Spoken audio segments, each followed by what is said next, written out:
Okay, this is our first video on congruent triangles, and you'll notice the top of your page has like a little triangle that you play in this instrument. You'll know you're on the right notes. Okay, let me see if I can't blow this up a little bit or just write the words that you're supposed to put in the blanks. Triangles that are the same size and shape are congruent. That's what goes in that right now. The symbol for congruent is an equal sign with a squiggly mark over it. So you might want to put that if you get tired of writing the word, or you can spell out the word congruent. Sorry, it's an equal sign with a squiggly mark. There we go. Okay, it means that the corresponding sides and the corresponding angles are congruent. So if you'll fill in those two blanks with that.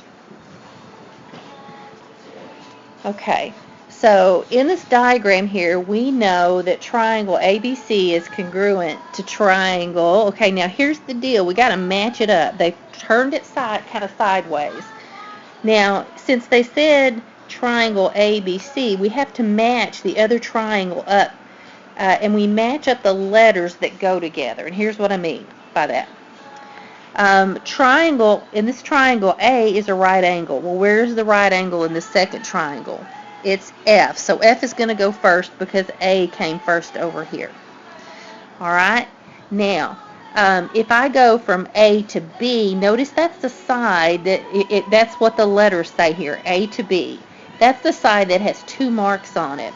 So if I go over here and I start at F and I go across the side that has two marks on it, it would go to G. So I would put G next. You could follow from the angles, which are marked with the letters, across the sides that have the same markings on them. If they've got two markings on the sides, the other triangle that has two markings, that's the side that's equal to that side. It's not necessarily alphabetically, it just happens to be so in this case. And then if you go from B to C, you're going to travel across the side that has the three marks on it. So if you're at G and you go across the side with three marks on it, that would take you to H. So this is called a congruent statement. And when we read these, we can know that angle A is congruent to angle F. Angle B is congruent to angle G. And angle C is congruent to angle H. The congruent statement tells you what angles match up and then even what segments. For instance, I know that segment AB is going to be congruent to segment FG because those match up in the order they're written in. I know that BC here is going to be congruent to GH because of the order they're in, and likewise I know that CA is going to be congruent to HF.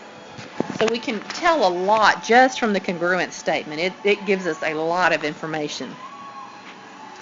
So knowing that, this is they say, go ahead and turn the triangle so you can see them match. Now you don't have to do this on your paper if you can do it mentally and get it right. Just do what it takes for you to get it right. They've actually gone ahead and drawn it, oriented the same way as ABC. Angle A we already did this. Angle A is congruent to F, B is congruent to G, and C is congruent to H. AB, remember this is all this matching stuff I was telling you about up here. AB is congruent to FG. I can tell it by looking at the figures, or I can tell it by looking at my congruent statement, which is, again, that's called a congruent statement right there. You need to know that. That's very important. BC is going to be congruent to GH. And CA is going to be congruent to HF. Okay. So now let's go on to the example below. If ABC is congruent to angle DEF, what is the value of X and the measure of angle F? So let's start with X. Where is X? It's right here. Now, if you notice, we need to find the side that matches AB, because what they're trying to get us to do here is to make a math equation. Side AB is congruent to what side? Well, the first two letters are AB in the first triangle, so it's congruent to DE. I can tell it from the congruent statement. I can also tell it from the figure if I turn it right, but just be really careful. I always go with a congruent statement over what it looks like on the figure just because sometimes we can get that wrong. Well, if AB is congruent to DE, we know that AB, we're just going to substitute in the statements now that they give us. AB is equal to 2x minus 2, and DE is equal to 6. So all I got to do to find x is solve for it. I'll add 2 to each side. That'll give me 2x is equal to 8. Wish this thing wrote better. 2x is equal to 8. Didn't do any better when I tried it again. And if I divide both sides by 2, x would be 4. So 4 is my answer for x. Okay, forgive the funny looking marks on the paper. Just pay attention to what I'm writing here, and I'll pick a green color. Now if you look, we're trying to find what is the measure of angle F. If you look at the congruent statement, F is the last letter in DEF, so it's going to be congruent to the last letter in ABC, which is C. So angle C is going to be congruent to angle F. Now, do they tell us anything about these two angles? Yes, they do. We want to know what F is. It's in a right triangle, we know that. Okay, but how are we going to figure this out? Well, angle C here, if you look on it, is an acute angle of a right triangle. And what we know about that is if we're in a right triangle, the right angle takes, remember all the angles in a right triangle add up to 180. So if I take 90 away from 180, I've got 90 degrees left, right? So the two acute angles in a right triangle always add up to 90 degrees. It's something you need to know. I'm not going to keep going back through the 180 minus 90 is 90. I'm just going to say the two acute angles in a right triangle add to 90. They are complementary. Well, so it would mean that B and C should add up to 90 degrees because they're the two acute angles in the right triangle. Well, if they add up to 90, we know B is 53, so if we subtract, we're going to get 37 degrees is what angle C is equal to. Well, since C is equal to F, we now know that F is also 37 degrees. So our answers were 4 and 37 degrees. Okay, now we're going to talk about how do we know when triangles are congruent. On this first first note page, we're going to cover 2 postulates, and then on the second page, we'll cover the rest of them. But there are about 6 reasons that we can tell that triangles are congruent. And that, remember, congruent means that all the sides are the same and all the angles are the same. So let's start filling this out, and we'll just continue this. I would kind of look at notes 1 and 2. We're putting them together because they're talking about the same thing. One's just a continuation of the other. All right, so pay attention to what I write. I know this is a little blurry, but that's okay. You can follow along in your notes, and you can read what I write and listen to what I say here. All right, side postulate. We would write that SSS in geometry and in math in general. You know, we always have notation for stuff. We don't want to write the whole thing out. So sometimes we can use the reason side to tell that 3 angles are congruent. And it says if 3 sides of one triangle are congruent to 3 sides of the second triangle, the triangles are congruent. So here we're assuming that this is congruent to this. I'll put the same number of marks on them to show that they're congruent. So AB is congruent to RS. I would be saying that BC is congruent to ST. If I ever see that marked up that way, that the fact that they both have 2 marks, show me those two go together. They're congruent. And then we would be saying that AC would be congruent to RT. So if that's true, we would know that triangle ABC, we've got to match the angles up now. What does A match up to? It matches up to R. These are turned the same way, so it's easy to tell that it's going to go RST on the second one, isn't it? All right, so now they ask us on this example, are these 2 triangles congruent, and explain. So they're going to give us some examples to go with each one just so we kind of start seeing how these things work. Well, we see that we've got side AB congruent to side DB. So I'm going to write AB congruent to DB. That's one side. I see that AC is congruent to DC.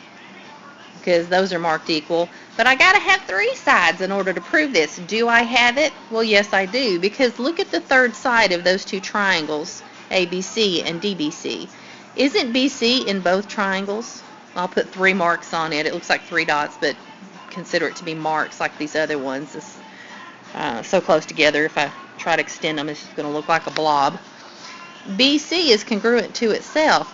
Do you remember that that's called the reflexive property? If I were trying to prove that these 2 triangles were congruent to each other, I would have to make each one of these statements.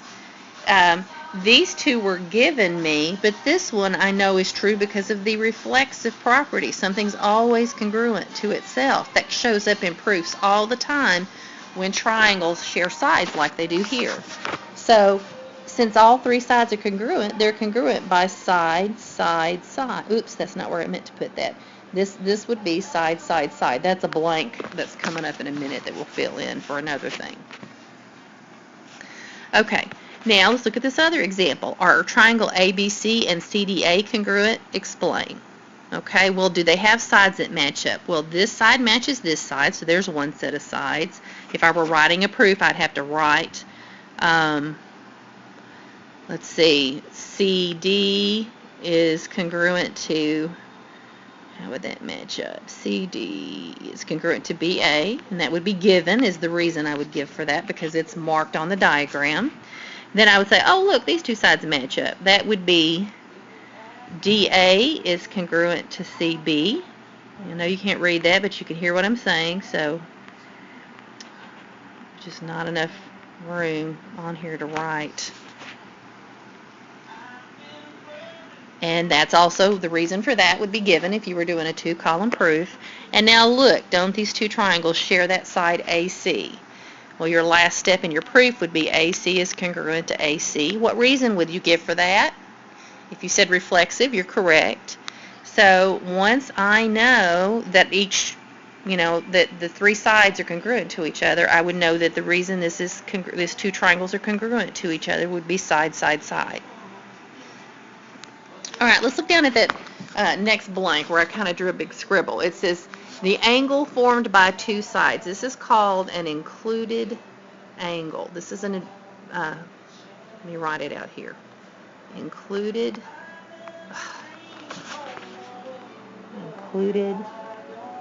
angle. Okay, an included angle is an angle that's formed by 2 sides, and it's important to watch out for these, especially when we're trying to prove things congruent, because if you see something that says like angle side angle, or angle side, or side angle, the angle, there's something particular usually about the angle you got to notice. Angle P, if you're looking at angle P, it's included between QP, you could put a line segment over that if you want to, and RP. So that would be, angle P would be an included angle between those 2 sides. If I were looking at angle R, I'll do that in red just so we get a different color. R, if I were looking at it and wanted to know, is it an included angle? It would be an included angle between QR and PR, because we're talking about what 2 sides form that angle. So let me write that down. And I know you don't see the picture on the page, but just to finish this video up because it's getting long, angle Q, if we're talking about what it would be the included angle for, it would be the included angle for PQ and RQ, because if we drew that triangle, I'll just draw it briefly. Here was Q up here, here's P, here's R. What sides make up angle Q? PQ and RQ. So if we're talking about an included angle and Q is it, we're going to have these other 2 sides on the other side of it. I'll continue this in another video and kind of talk about why we need to know about included angles.